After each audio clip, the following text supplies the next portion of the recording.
नज़्म नंबर 10। आओ सब्ज़ी उगाएं।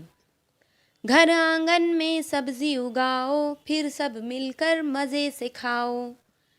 घर आंगन में सब्ज़ी उगाओ, फिर सब मिलकर मज़े से खाओ। पहले झटपट क्यारी खोदो, फिर ये सारी सब्ज़ी बो दो। कद्दू, करेला, अरवी, आलू, बैगन, टिंडा और रतालू, मूली, गाजर, शलगम, तूरी, लाल, हरी और गोरी गोरी। धनिया, मिर्चे, लहसुन, अदरक, हरियाली है आँख की ठंडक। इधर भी क्यारी खोदो रीना, इसमें बो दो कुछ पुदीना। जाओ लोटा लाओ रानी, बीजों को देना है पानी। लौकी बोई, खीरा बोया, मेथी, पालक, भिंडी, सोया।